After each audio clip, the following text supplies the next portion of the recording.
हाँ प्यारे बच्चों, कैसे हैं आप। आज फिर आपका बेस 360 पर स्वागत है। जैसा कि विगत लेक्चर में हम लोग सॉलिड स्टेट पढ़ रहे थे और उसमें हमने एससी बीसीसी एफसीसी पढ़ा था। आज उसी क्रम में हम उसकी संकुलन क्षमता ज्ञात करते हैं। संकुलन क्षमता को हम लोग जो है पैकिंग इफिशियंसी भी कहते हैं। इसको क्या बोलते हैं? Packing efficiency.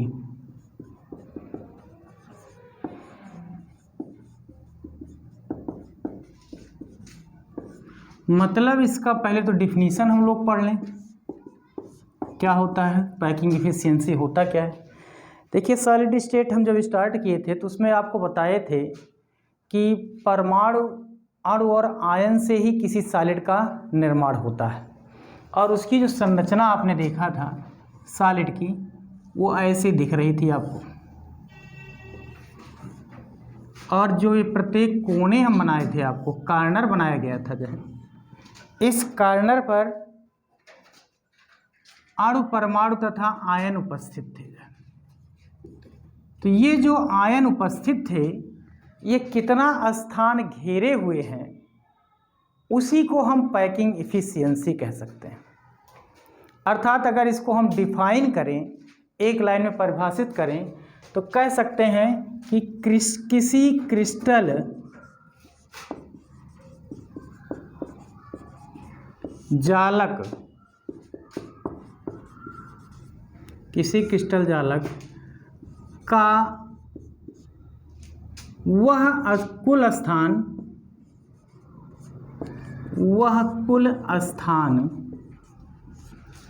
जो आयनों के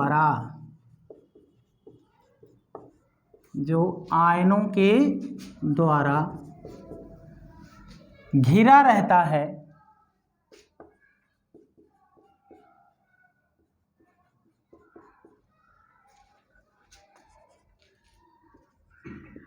उसे संकुलन क्षमता कहते हैं। कितनी सरल डिफिनीशन है यार, और बिल्कुल सिंपल डिफिनीशन, इससे सरल डिफिनीशन आपको मिलेगी नहीं। जो है केवल एक लाइन हमने लिखा है आपको कि किसी क्रिस्टल जालक का वह कुल स्थान जो आयनों द्वारा घिरा रहता है संकुलन क्षमता कहलाता है। ये आपका जो है क्रिस्टल जालक है, एक यूनिट सेल है, और यह अणु परमाणु और जितना स्थान घेरा वही उसकी पैकिंग इफिशियंसी कहलाती है।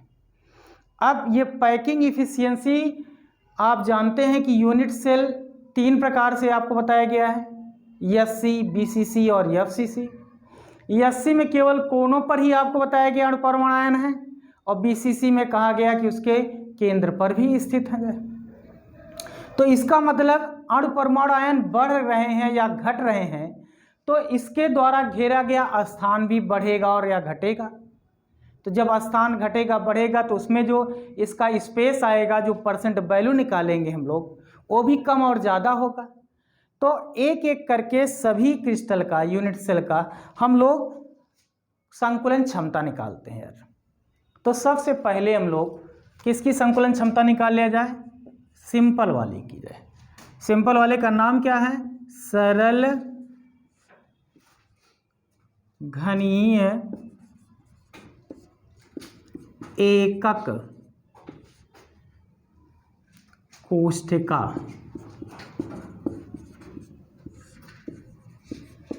की संकुलन क्षमता।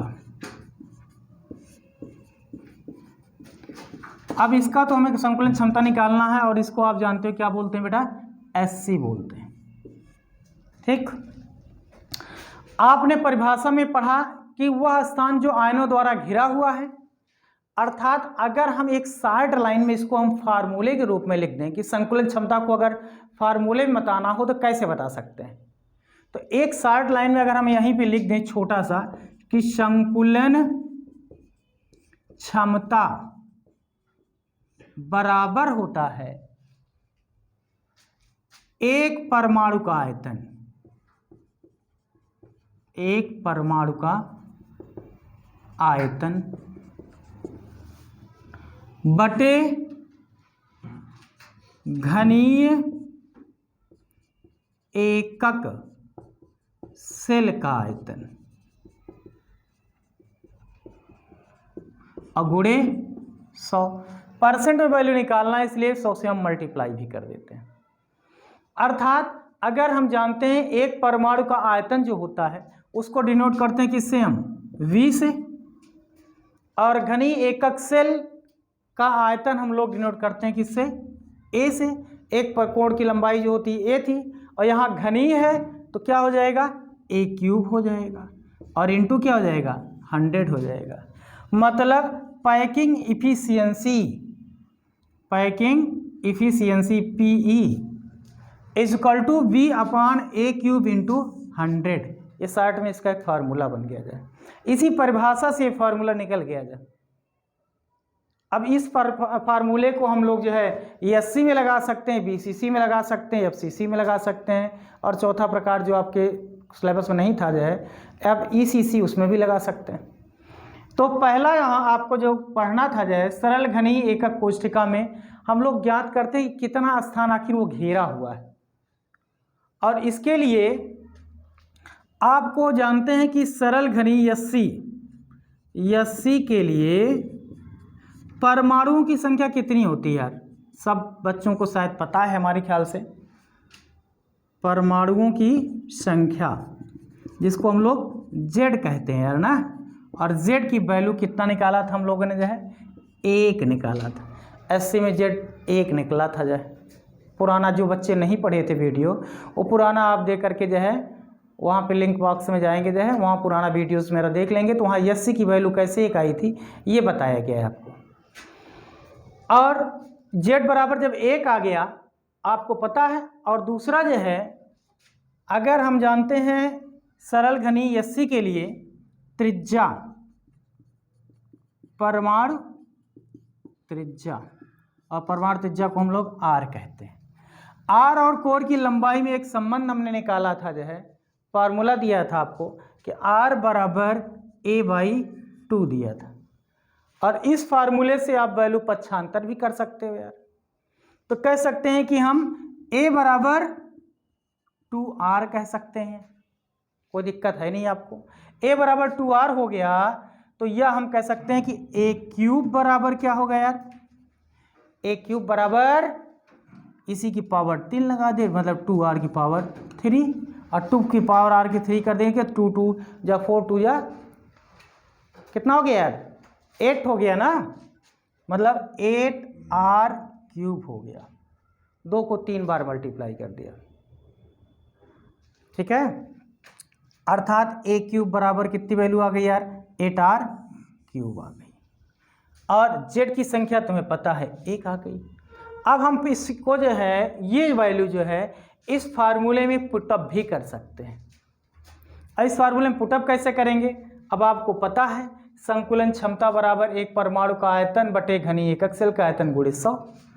अब यहाँ जो परमाणु है उसकी संख्या कितनी है, 1 है, और एक परमाणु का जो आयतन निकलता है, परमाणु जानते हैं वो गोला आकार का होता है, और गोले का आयतन का सूत्र आपको पता है 4/3 पाई आर क्यूब होगा यार। गोले का आयतन का सूत्र क्या होता है, 4/3 पाई आर क्यूब। तो अर्थात परमाणु का आयतन आपको पता है, परमाणु का आयतन बराबर 4/3 पाई आर क्यूब। यहाँ कितने परमाणु हैं, एक परमाणु है यस्सी के लिए, तो कह सकते हैं कि यस्सी के लिए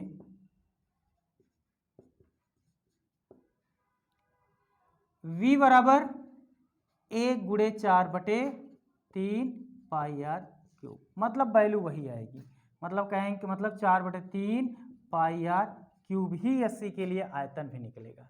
अब आपको पता है संकुलन क्षमता बराबर V upon A cube into Na होता है, तो यहाँ फार्मूला लिख सकते हैं आप, संकुलन क्षमता बराबर V upon A cube into 100। तो V की वैल्यू क्या हो गई, यहाँ पे V की वैल्यू आपने निकाला 4/3 पाई आर क्यूब इंटू 100 और अपान क्या कर देंगे a क्यूब, और a क्यूब का मान आपने निकाला कितना 8r क्यूब, मतलब हम इसको 8r क्यूब कर सकते हैं। अब इसी को हमें सॉल्व करना है। आपको पता है इसको बराबर क्या कर सकते हैं हम लोग, बराबर में इसको अगर लिखें तो ये हो जाएगा वैल्यू 4/3, मतलब 4 हो गया, ये पाई हो गया बेटा, और ये r क्यूब हो गया, ये 100 हो गया, अपान क्या हो जाएगा यहाँ पे 8 है, और ये इसका ये 3 हो जाएगा, और यहाँ पे r क्यूब हो जाएगा। ये r क्यूब कट गया, ठीक है, ये 4 कट गया, 2 आ गया, ये 2 काट दो यार, इसको 50 आ गया, ठीक।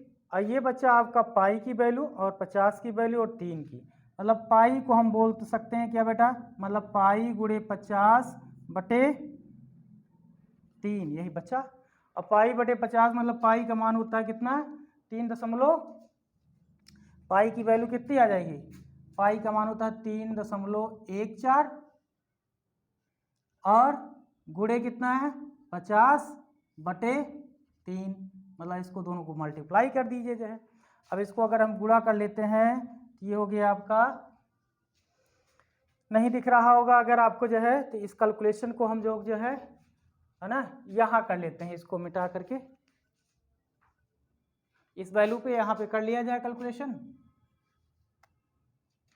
3.14 इसको गुणा कर लेते हैं हम लोग, तो ये 5 0 हो गया आपका, पहले 5 चौक 20 हो गया यार, और 5 कन्नम 5 5 2 7 आ गया, और 5 तिहाई 15 आ गया, और आपका जो है कितने अंक पे जीरो लग जाएगा, पॉइंट लग जाएगा 2 अंक पे, बटे कितना आ गया 3 आ गया, मतलब 157 को 3 से डिवाइड कर देंगे, 157 को 3 से डिवाइड करें, 3 पच्चे 15 आ गया यार, और 7 उतार लिए जो है, तो 3 दूनी 6 आ गया, मतलब कितना है आपका 52 आ गया जो है, और इसके बाद जो है पॉइंट लगभग समथिंग कितना आ गया 52.3 के लगभग आपका वैल्यू आ गई है।